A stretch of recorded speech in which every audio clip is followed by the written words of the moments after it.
Hey guys, it's Jeff from Press Your Luck, and today I felt like making a noodle dish that I should have done a long time ago. Something that's incredibly quick, no sauteing whatsoever in this recipe, a true dump and go. And then I'm just gonna mix together a few oils at the very end, and we're gonna give you a very, very spicy, but not overly so, but nice and spicy, very, very decadent Dan Dan noodles. Yes, this is a dish that is typically spicy. Some people like peanut butter mixed in with it, which I give you the option of doing. I certainly recommend it if you're into that. It's great, and it couldn't be easier. It's one of the easiest things you'll make in the Instant Pot while giving you a very authentic flavor of a Dan Dan noodle you love. You can eat it hot, you can eat it cold, but let's just get right to the Instant Pot and just do this up right away. You'll see how easy it is. Dan Dan noodles in the pot. Now the first thing I want to do is I want to take my noodles for this pot, and for this I am choosing to use either perciatelli or bucatini. They're one and the same. Some call it perciatelli, other ones call it bucatini. All it is a thick and hollowed out spaghetti, and I really love that for this dish because it reminds me of like an udon noodle, but you're never really going to pressure cook udon noodles because they're already soft, so this is in my opinion a great thing. Plus the hollowness inside will slurp up that amazing spicy peanutty sauce. It's amazing. If you want to use spaghetti, you can use spaghetti, and if you want to use linguine, you can use that as well. If you do, I'll explain all the varied cook times because each of these three different pastas will have varied cook times depending on what you use. Now this comes the part where some people will cringe, but we're going to do an Asian style noodle dish that's using Italian pasta, so at the same time, don't think too much into it. In order for this to fit and cook evenly, we have to break the pasta in half. So in batches, just snap it and lay it in. As I lay it in, I like to give it a little bit of a crisscross situation. You see what I mean? It's literally like a hollowed out spaghetti. It's beautiful. I love this. Now also, don't worry about it. It's gonna still feel plenty long. In fact, it's easier to eat. When you have a noodle that's super long, you have to do a lot of twirling. Plus this creates more portions. There are benefits to breaking it in half. Now to the pot, I'm gonna add in 2½ cups of a broth of your choice. You can use chicken broth or garlic broth, whichever. Just pour it in there over the pasta.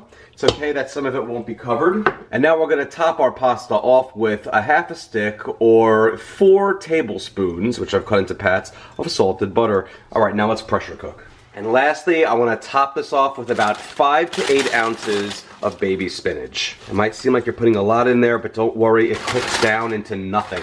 Okay, now I'm gonna secure my lid. Make sure that the valve is in the sealing position, and I want to come down to my control panel and hit the pressure cook or manual button depending on your model. And for the perciatelli or bucatini, same exact thing, I want to go for 12 minutes. If I'm using spaghetti, I want to go for 8 minutes, and if I'm using linguine, for 6 minutes. Okay, those are the differences, and I'm going for 12 minutes since I'm using the perciatelli / bucatini. If your Instant Pot has a start button on it, hit that now for it to get going, and if it doesn't, after a few moments of doing nothing, it's going to go right into the pressure cooking mode, which it'll say on when that happens, and this is when the pot is building pressure. Once the pot comes to pressure and the little pin pops up in the lid, that's when it will begin to count down for the time we set it for. And now that our pressure cooking time is completed, we'll finish it off with a quick release.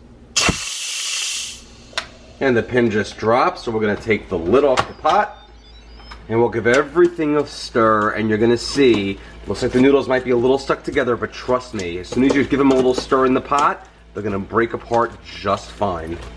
Become nice and independent. You're a little aggressive with the stirring, and you see how the spinach wilted down and cooked into nothing. That's exactly what we wanted. Really, like I said, just get in there and break those noodles apart. You see they kind of look like udon noodles now. You see if there's anything fused like this, just get in there, it'll separate very simply as soon as you just mix them around. And you see how the perciatelli and bucatini really do resemble udon noodles. It's perfect. Okay, it's time to add our final touches. I want to add about ½ cup of a creamy peanut butter.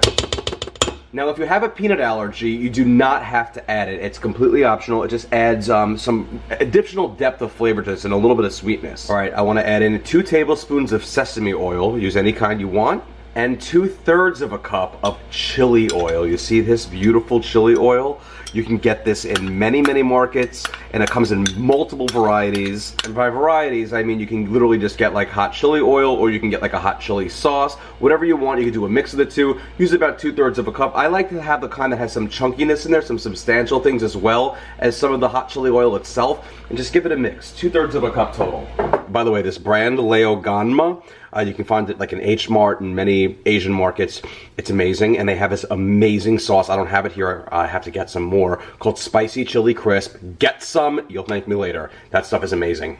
It goes great on this as well. And if you also want additional spice, add in about a tablespoon or more to taste of this chili garlic sauce. You can't go wrong with this stuff. It's the same brand that makes sriracha. You'll find it in the same section of your market.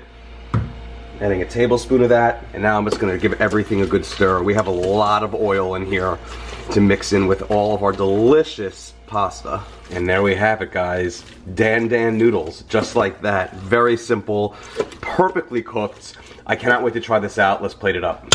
Okay, I'm gonna add this to my bowl now. Try to make it look as nice as possible without getting too messy. Not the world's greatest plater, but this is kind of just plates itself up so nicely. And if you're using some of that chili oil, like the chili sauce, like this type of stuff, by all means, feel free to just add extra to the top to give it an extra pretty finish. And look at how gorgeous, glistening, just how I want it. Let's serve it up. All right, and here it is, my beautiful, glistening Dan Dan noodles. Look at the beautiful color we have going on in there. It's all because of the chili oil. Let's give this a try. Oh my gosh. See, I told you, these noodles are already plenty, they're plenty long. They're fine as they are.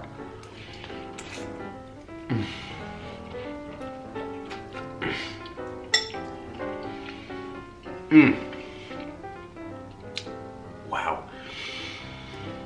They're not too spicy.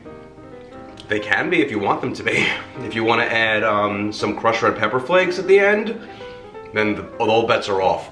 The chili sauce itself, the oil, it's not terribly spicy. If you want it spicy, like I said, you can add more of like the crushed red pepper flakes, or you can add more of that chili garlic sauce. This stuff right here, awesome. And this dish, if you have leftovers, or if you want to make this ahead of time and pop it in the fridge, perfect hot or cold. I love it either way. They're really comforting.